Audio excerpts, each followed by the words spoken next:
ಈ ಜಗತ್ತಿನಲ್ಲಿ ತಿಳಿದು ಮಾಡಿದ ಭಕ್ತಿಗಿಂತ ತಿಳಿಯದೆ ಮಾಡಿದ ಭಕ್ತಿಯೇ ದೇವರಿಗೆ ಹೆಚ್ಚು ಪ್ರಿಯ ಅಂದರೆ ನೀವು ನಂಬ್ತೀರಾ? ಇಂದು ನಾನು ಹೇಳೋದು ಒಬ್ಬ ಬೇಟೆಗಾರನ ಕತೆ. ಅವನಿಗೆ ದೇವರ ಮಂತ್ರವೂ ಗೊತ್ತಿರಲಿಲ್ಲ, ಯಾವ ಪೂಜೆಯ ವಿಧಾನವೂ ಗೊತ್ತಿರಲಿಲ್ಲ.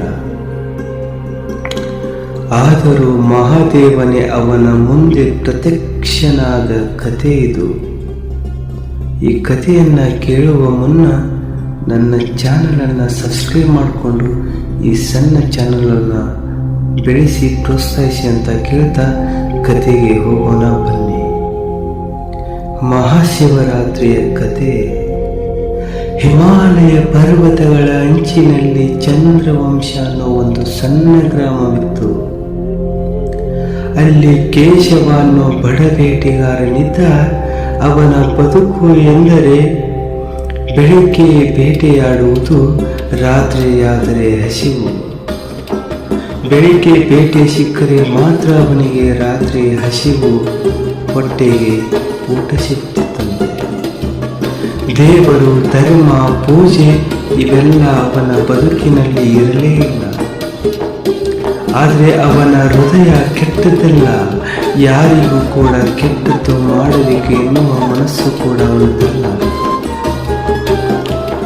ಒಂದು ದಿನ ಅವನು ಕಾಡಿಗೆ ಬೇಟೆಗೆ ಹೋಗ್ತಾನೆ. ಆ ದಿನವೇ ಮಹಾಶಿವರಾತ್ರಿ ಇತ್ತಂತೆ.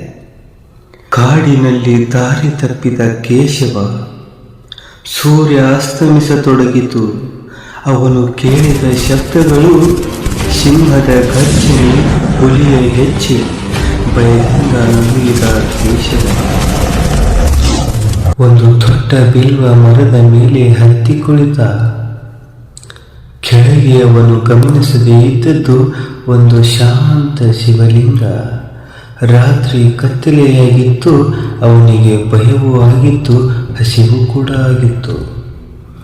ಭಯದಿಂದ ಕೇಶವನು ಮರದ ಎಲೆಗಳನ್ನು ಕಿತ್ತು ಕೆಳಗೆ ಹಾಕುತ್ತಾ ಕಾಲ ಕಳೆಯುತ್ತಿದ್ದ. ಅವನಿಗೆ ತಿಳಿಯದೆ ಆ ಎಲೆಗಳು ಬಿಲ್ವ ಪತ್ರೆಗಳಾಗಿದ್ದು ಒಂದೊಂದೇ ಎಲೆಗಳನ್ನು ಶಿವಲಿಂಗದ ಮೇಲೆ ಬೀಳುತ್ತಿತ್ತು. ಭಯದಿಂದ ಎಚ್ಚರ, ಜಾಗರಣೆ, ಹಸಿವು, ಉಪವಾಸ, ಬಿಲ್ವ ಎಲೆ ಅರ್ಚನೆಯಾಗಿ ಬಿಟ್ಟಿತ್ತು. ಅವನು ದೇವರನ್ನು ಕರೆಯಲಿಲ್ಲ, ಆದರೆ ದೇವರು ಅವನ ಭಕ್ತಿಯನ್ನು ನೋಡುತ್ತಿದ್ದ. ಬೆಳಗ್ಗೆ ಸೂರ್ಯೋದಯವಾಯಿತು. ಕೇಶವನು ಮರದಿಂದ ಇಳಿಯಲು ನೋಡಿದಾಗ ಅವನ ಮುಂದೆ ಮಹಾದೇವ. ಮೂರನೇ ಕಣ್ಣು, ಶಾಂತ ಮುಖ, ಕರುಣೆಯ ನಗು. ಮಹಾದೇವರು ಹೇಳಿದರು, ಕೇಶವ, ನೀನು ತಿಳಿಯದೆ ಮಾಡಿದ ಭಕ್ತಿಯೇ ನಿಜವಾದ ಶಿವರಾತ್ರಿ. ಮನಸ್ಸು ಶುದ್ಧವಾಗಿದ್ದರೆ ಅದೇ ಮಹಾಪೂಜೆ. ಕೇಶವನ ಕಣ್ಣುಗಳಿಂದ ಕಣ್ಣೀರು ಹರಿಯಿತು. ಆ ದಿನದಿಂದ ಕೇಶವನು ಬೇಟೆ ತೊರೆದ. ಅವನು ದೇವಾಲಯ ಕಟ್ಟಲಿಲ್ಲ, ಆದರೆ ತನ್ನ ಹೃದಯವನ್ನೇ ದೇವಾಲಯ ಮಾಡಿಕೊಂಡು ಬಿಟ್ಟ. ಶಿವರಾತ್ರಿ ಎಂದರೆ ಉಪವಾಸ ಮಾತ್ರ ಅಲ್ಲ, ಜಾಗರಣೆ ಮಾತ್ರ ಅಲ್ಲ, ಅಹಂಕಾರ ತ್ಯಾಗ. ನಿಮ್ಮ ಭಕ್ತಿ ನಿಜವಾದದಾದರೆ ಮಹಾದೇವ ಖಂಡಿತ ನೋಡ್ತಾನೆ. ಓಂ ನಮಃ ಶಿವಾಯ.